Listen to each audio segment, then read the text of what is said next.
আসসালামু আলাইকুম। ৫,০০০ টাকা বেতন বাড়ানোর প্রজ্ঞাপন পুড়িয়ে আন্দোলন চালিয়ে যাওয়ার ঘোষণা। বিস্তারিত দেখুন রিপোর্টে।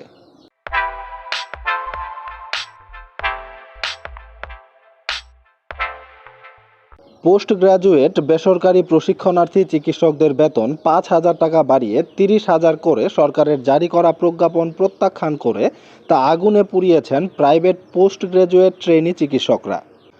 একই সঙ্গে ভাতা ৫০,০০০ টাকা না করা পর্যন্ত আন্দোলন চালিয়ে যাওয়ার ঘোষণা দেন তারা। মঙ্গলবার বিকেলে ঢাকা বিশ্ববিদ্যালয়ের সন্ত্রাস বিরোধী রাজু ভাস্কর্যের পাদদেশে এক বিক্ষোভ সমাবেশ থেকে এ ঘোষণা দেওয়া হয়। আন্দোলনে আসা ডক্টর শাহবাজ খান বলেন, আমাদের দাবি তো অযৌক্তিক না।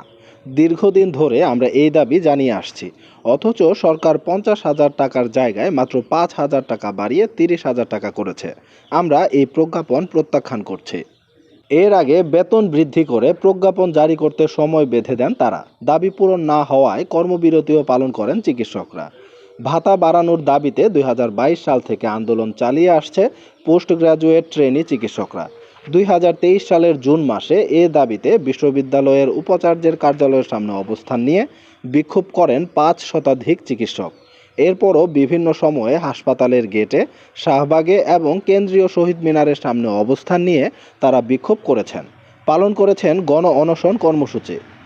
আন্দোলনের পর গত বছরের জুলাইয়ে পোস্ট গ্রাজুয়েট প্রাইভেট চিকিৎসকদের মাসিক ভাতা বাড়িয়ে ২৫,০০০ টাকা করার ঘোষণা দেয় তৎকালীন আওয়ামী লীগ সরকার। তবে ওই ভাতাও যৌক্তিক নয় বলে দাবি করে আসছিলেন ট্রেনি চিকিৎসকরা। এর আগে তারা ২০,০০০ টাকা ভাতা পেতেন। অন্তর্বর্তী সরকার ক্ষমতায় আসার পর আবারও ভাতা বাড়ানোর দাবি নিয়ে ট্রেনি চিকিৎসকদের আন্দোলন শুরু হয়।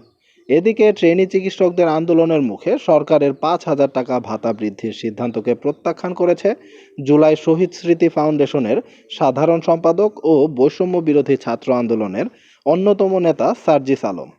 আজ নিজ ফেসবুক অ্যাকাউন্টে এক পোস্টের মাধ্যমে এ প্রতিক্রিয়া জানান তিনি।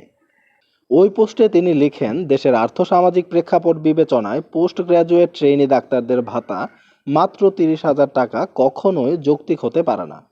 এটা অন্তত ৪০,০০০ অথবা নবম গ্রেড সমমান হওয়া উচিত। তিনি আরও লেখেন, কোথায় কখন কতটুকু ইনভেস্ট করতে হবে সেটা যতদিন আমরা না বুঝব ততদিন দেশের প্রত্যাশিত উন্নতি সম্ভব নয়। এই সিদ্ধান্ত প্রত্যাখ্যান করছে। ৫,০০০ টাকা বেতন বাড়ানোর প্রজ্ঞাপন পুড়িয়ে আন্দোলন চালিয়ে যাওয়ার ঘোষণা দিয়েছে পোস্ট গ্র্যাজুয়েট ট্রেনি চিকিৎসকরা। এই বিষয়টিকে আপনারা কিভাবে দেখছেন? এই বিষয়টি নিয়ে আপনাদের যে কোনো মূল্যবান মন্তব্য অথবা মতামত অবশ্যই কমেন্টে লিখুন। দেখা হবে নতুন কোনো ভিডিওতে নতুন কোনো গুরুত্বপূর্ণ আপডেট নিউজ নিয়ে। ততক্ষণ পর্যন্ত ভালো থাকুন। আল্লাহ হাফেজ।